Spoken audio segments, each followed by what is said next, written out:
Deep in the heart of Africa, along the Albertine Rift Valley, is a country that delivers a safari like very little other place. It's a country of deep, beautiful big lakes, huge mountains, tropical savannas, and tropical rainforests. This is the Pearl of Africa. This is Uganda.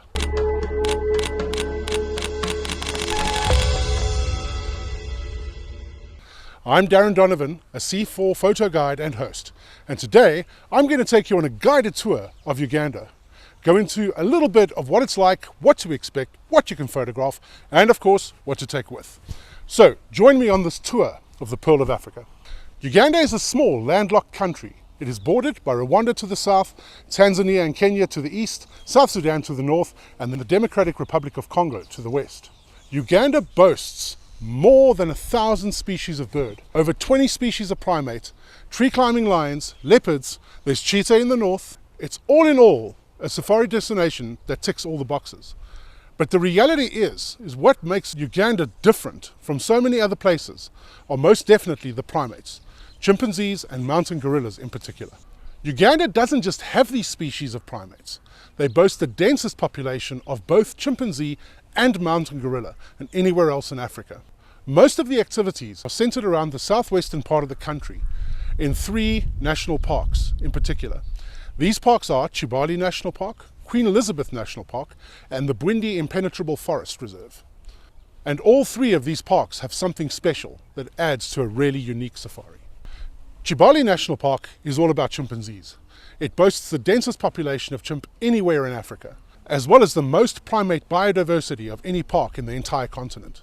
The Bwindi Impenetrable Forest is all about mountain gorillas, and it's a lot more than just that. There's a lot of birds, as well as forest elephants and forest buffaloes that move around the forest as well. While the Queen Elizabeth National Park, in the Shasha sector in particular, is where you'll find the tree-climbing lions that are so famous in this part of the Rift Valley. So, what do you need to take with on a safari in Uganda? Well, I would start with, as far as clothing goes, 2 very basic and easy things. One is Wellington boots. So because a lot of the safari activities take place on foot and in areas that receive a lot of rain, Wellington boots really do a good job of getting you around and keeping you clean and dry. As far as clothes go, you would want to go with long pants and long shirts, but you want to make sure that it is light and easy to dry materials. As far as photographic equipment goes, I would recommend that you have 2 bodies with lenses that have quite wide apertures. The reason for this is that the forests in Kibale and Bwindi are quite dark and quite dense, and so you need that extra light to be able to come through and really deal with the low light that you'll be shooting with.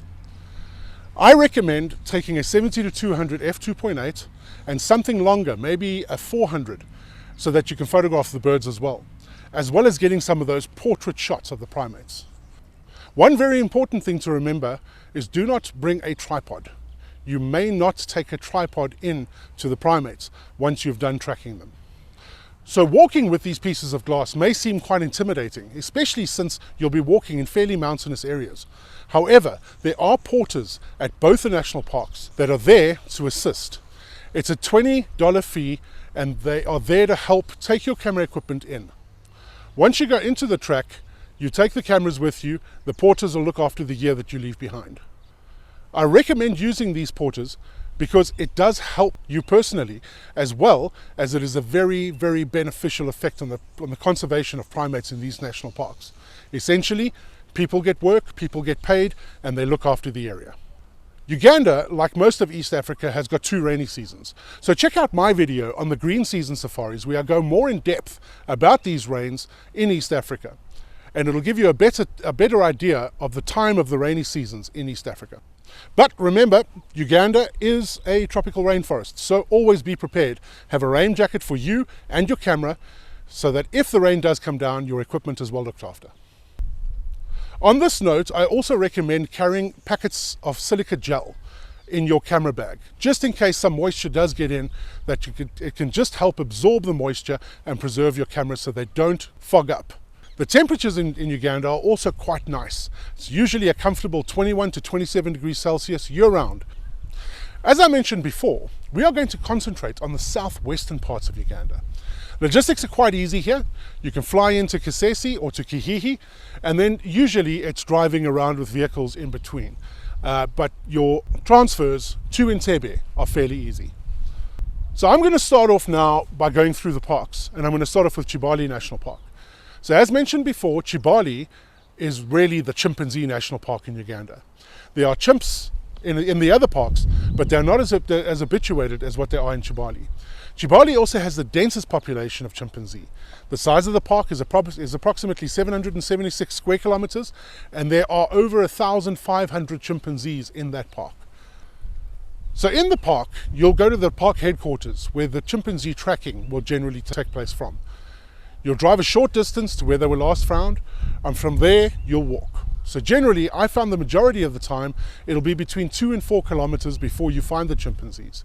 You usually hear them though before you see them. So from a photographic perspective, chimpanzees are really interesting because they exhibit so much behavior that is so similar to what we do. And that really makes them interesting. So with chimpanzees, what you're looking for is getting them in their environment, and then also a lot of portraiture.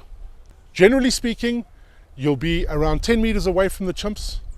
That's what they recommend in the park. So keep your distance. If a chimpanzee moves into your space, well then so be it. That's the way it is. One important thing to remember though is that you're required at both the chimpanzees and the mountain gorillas to wear a face mask at all time. This is because they are genetically so similar that our diseases and their diseases can jump between the species. And so for the benefit of the primates as well as ourselves, you wear a face mask when you're in there. But what an amazing experience it is to be amongst the troop. You're surrounded by chimpanzees at times, you're watching them do natural things, and they're so used to people being around that they act naturally. And you are able to just get amazing and incredible images because they are just so relaxed with us being around. But Kibale is not just about chimpanzees. From a birding perspective, this is also the place where you can find one of the rarest and most sought after birds in Africa. Around April and May is when the green-breasted pitta has its courtship display time. And this is the best time to find this little bird. Sometimes you may go in and you don't find it. But other times, if you're lucky, you get them and you hear that courtship display. The guides in Kibale are exceptional at finding these little guys. And when you get the opportunity to photograph them in the dense canopy, it really makes for a phenomenal photography. It's a great experience to go out looking for these little birds. So heading south from Kibale, you head towards the Queen Elizabeth National Park. Now, Queen Elizabeth National Park is divided into two sections. The northern section is known as the crater fields. It has large volcanic craters. And the southern part is where there are a lot more of what is called the lava fields. So where it's relatively flat, the dark soils are from lava flows. And as a result, the grazing is of exceptional quality in the southern part of the park. So in between the two, you have two lakes, Lake George and Lake Edward, with the large channel called the Kazinga Channel in between the two. So stopping off and doing a boat trip on the Kazinga Channel is a very good break when you're driving between Kibale and Ishasha. So here, photographically, you're really looking at photographing elephants, swimming across the channel, swimming, playing. You've got buffaloes. There are lots of different bird species, plenty of kingfishers, bee-eaters, herons, pelicans, African skimmers, all sorts of bird on the channel. So generally the boating trips are around about 1.5 to 2 hours on the channel, and the photography really speaks for itself. From there, there's a short drive, usually around 2 hours, to go from Kazinga down to the Ishasha sector. So the Ishasha sector is in the southwestern part of the Queen Elizabeth National Park, and what makes this place famous is the fact that the tree climbing lions are habitual tree climbers. So finding a pride of lions sleeping in a large fig tree is not unusual at all. Again, the photography is just so different and so unique. You're also going to be off your feet for a bit and you'll be driving around. There's a whole host of other things that you can photograph. Plenty of elephants and buffaloes on the plains, Ugandan kob, topi, and again a multitude of birds. There are also leopard in the area as well, so it's something to keep your eye out for. But really, it's all about the lions in Ishasha and the unique behavior that is displayed. Then last but not least, the Bwindi Impenetrable Forest. So right down on the southwestern border with the Democratic Republic of Congo and the Virunga Mountains is this very picturesque and beautiful park. It is undulating in the north, and gradually the mountains get higher and higher as you go further south. Now, the claim to fame of Bwindi is that Bwindi has approximately half the total global population of mountain gorillas. So they have more mountain gorillas in Bwindi, in this little patch, than what Rwanda and the DRC have in the entire country. So in the morning, you will go to your allocated area from where you will be tracking from. This will usually be in the Bahoma section in the north of the park, where most of the habituated troops are. But there are also habituated troops in the east of the park, as well as the southern sectors of the park. So generally speaking, gorilla tracking can be harder than chimpanzee tracking. And it's just because of the area. It's a lot more mountainous, and the tracking can be a little bit more difficult. But the reward is something that is life-changing. So having a big silverback gorilla walk within a meter of you, and you just stand there, look down, and don't try and look intimidating, that moment is beyond what photography can give you. The photography itself really lends to incredible moments with these primates. You sometimes have really epic moments where the youngsters will climb on trees, which gives you a totally different shot. You'll have the silverback just sitting munching away on some leaves. It's a phenomenal experience to just be there amongst them and having them do what they do. That is really what the gorillas are about. It's about the photography, but it's also about just that really life-changing experience of having these incredible animals around. One of the techniques, though, that you really would have to master down is shooting through foliage. Because, as the name suggests, Bwindi Impenetrable Forest, the forest is thick, it is dark, and often the shot that you have to take is through foliage. So that's one of the things that you look at doing, is having a low aperture, shooting through the foliage, and having this animal essentially completely surrounded by green. It's beautiful photography. The primates really are something special.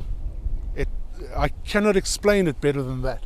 It's something that changes your life, and it's just one of those things that really, the portraiture in particular, brings out something incredible. Well, I do hope that you have enjoyed this little tour of Uganda, and I hope, if you enjoyed this, that you would press the subscribe and like button and leave us a comment. It'll be great to chat to you. So until next time, happy photography.